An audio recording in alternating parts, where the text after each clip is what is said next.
আপনারা জানেন আজকে আইসিটিবিডি কেস নাম্বার ৩/২০২৫ আন্তর্জাতিক অপরাধ ট্রাইব্যুনাল ২ এ বিচারাধীন বীর মুক্তিযোদ্ধা জাসদ সভাপতি হাসানুল হক ইনুর বিরুদ্ধে যে মামলাটি, সেই মামলায় আসামির ব্যাখ্যা প্রদানের জন্য দিন ধার্য ছিল, কিন্তু তিনি শারীরিকভাবে বেশ অসুস্থ আছেন, যে কারণে কারা কর্তৃপক্ষ তাকে আজকে কারাগারে আদালত মাননীয় ট্রাইব্যুনালে আজকে উপস্থাপন করতে চায়নি।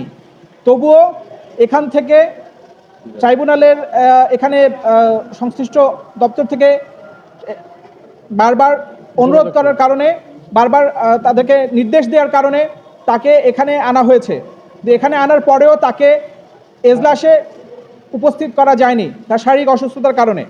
এমত অবস্থায় আমরা নিবেদন করেছিলাম, যেহেতু আজকে আসামির ব্যাখ্যা প্রদানের জন্য দিন ধার্য ছিল, আমরা নিবেদন করেছিলাম জনাব হাসানুল হক ইনু সাহেবকে ট্রাইব্যুনালে উপস্থিত হয়ে বক্তব্য উপস্থাপনের একটা সুযোগ দেওয়ার জন্য, আরেকটা দিন ধার্য করার জন্য। কিন্তু মাননীয় ট্রাইব্যুনাল আমাদের অনুরোধটা রাখেননি, আমাদের নিবেদনটা রাখেননি। তাকে তার মৌখিক বক্তব্য উপস্থাপনের কোনো সুযোগ দেওয়া হয়নি, যেটাতে আসলে আমরা সংক্ষুব্ধ হয়েছি। কিন্তু আমরা একটি লিখিত ব্যাখ্যা ট্রাইব্যুনালে জমা দিয়েছি, প্রায় 64 পাতার একটি ব্যাখ্যা জমা দিয়েছি। আপনারা জানেন জনাব হাসানুল হক ইনু একজন বীর মুক্তিযোদ্ধা।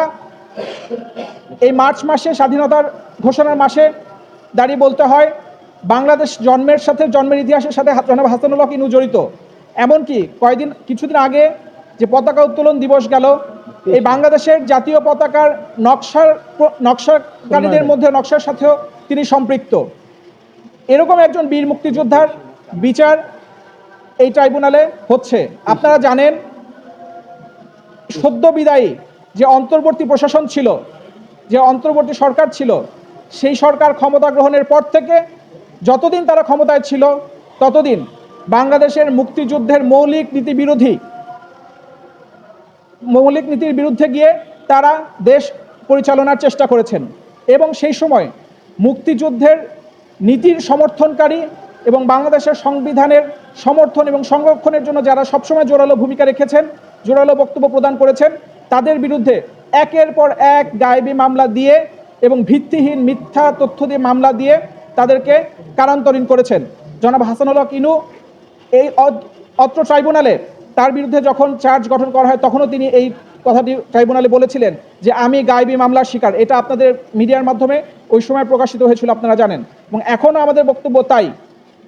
এই ট্রাইব্যুনালে তার বিরুদ্ধে যে ফর্মাল চার্জ দেওয়া হয়েছে, সেই ফর্মাল চার্জে বাংলাদেশের 1971 সাল থেকে এই 2024 সাল পর্যন্ত 54 বছরের খণ্ডিত অংশের বিকৃত ইতিহাস বর্ণনা করা হয়েছে।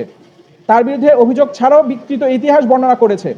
সেই ইতিহাসের বিরুদ্ধে আমরা জনাব হাসানুল হক ইনু বাংলাদেশ সৃষ্টির পটভূমি, বাংলাদেশ স্বাধীনতা অর্জনের পর থেকে এ যাবৎকাল পর্যন্ত বিভিন্ন রাজনৈতিক ঐতিহাসিক ঘটনাবলীর ব্যাখ্যা, তার এই ব্যাখ্যার যে ব্যাখ্যা আদালতে দাখিল করেছে তার মধ্যে সাফাই সাক্ষী আমরা ডিফেন্স উইটনেস দিয়েছি, কিন্তু আজকে দিন ধার্য ছিল আসামির বক্তব্য উপস্থাপনের জন্য, তার নিজের ব্যাখ্যা উপস্থাপনের জন্য। চার্জ সংক্রান্তে আমরা ট্রাইব্যুনাল আবেদন করেছিলাম, উনি একটি মৌখিক বক্তব্য ট্রাইব্যুনালে উপস্থাপন করতে চান। ট্রাইব্যুনাল আমাদেরকে সেই সুযোগটি দেননি। বলেছেন যে দিলে আজকেই লিখিত বক্তব্য দিতে হবে, না দিলে মৌখিক বক্তব্য দেওয়ার সুযোগ নেই। এবং উনি যেহেতু শারীরিকভাবে অসুস্থ ছিলেন, আমরা চেয়েছিলাম যে আরেকটা দিন ধার্য করে তাকে মৌখিক বক্তব্য দেওয়ার সুযোগ দেওয়ার জন্য। তথাপি এই লিখিত বক্তব্য যখন আমরা জমা দেই, তখনও আমরা অনুরোধ করেছিলাম তার অসুস্থতা সত্ত্বেও তাকে যেহেতু ট্রাইব্যুনালে আনা হয়েছে এবং তিনি হাজতখানায় উপস্থিত আছেন, তাকে কিছুক্ষণ সময়ের জন্য হলেও তার মৌখিক বক্তব্য উপস্থাপন করার সুযোগ দেওয়া হোক। কিন্তু মাননীয় ট্রাইব্যুনাল আমাদের সেই আবেদনটুকু, আমাদের সেই অধিকারটুকু আমাদেরকে দেননি। এটা আমাদের আইনগত অধিকার, একজন আসামির আইনগত অধিকার। এই আইনের 17 ধারায় যে আসামির উপস্থিতিতে তিনি নিজের ব্যাখ্যা নিজে উপস্থাপন করবেন। তার লিখিত বক্তব্য থাকলেও তার মৌখিক বক্তব্য দেওয়ার অধিকার ছিল, এবং এটা আমাদেরকে দেওয়া হয়নি। আমরা এই ক্ষেত্রে এই বিষয়টাতে আমরা আজকে ক্ষুব্ধ, এবং আমরা মনে করি যে আসামির যে আইনগত অধিকার সেটা বঞ্চিত হয়েছেন। আপনি জানেন যে গতকালকে ট্রাইব্যুনালের বিচার নিয়ে একটি অডিও সামাজিক যোগাযোগ মাধ্যমে ভাইরাল হয়েছে। দেখেছি যে সেখানে 1 কোটি টাকা ঘুষ চাওয়া হচ্ছে।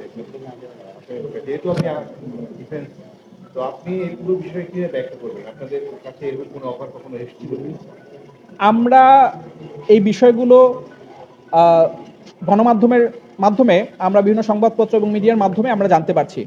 বিষয়গুলো আসলে খুবই অনাকাঙ্ক্ষিত, এবং এটা যদি হয়ে থাকে, একটু আগেই যে আমি বললাম যে বিগত প্রশাসনের অন্তর্বর্তী প্রশাসন যেভাবে এই মামলাগুলো দায়ের করেছে এবং যাদের মাধ্যমে এই মামলাগুলো পরিচালনা করেছে, পুরো বিষয়টা আসলে বিতর্কিত। এখানে আমার নতুন করে এটার বিষয়ে বলার কিছু নাই, এবং এটা আপনারাই উদ্ঘাটন করছেন, এবং আমরা আশা করব যে আপনারা আরও উদ্ঘাটন করবেন।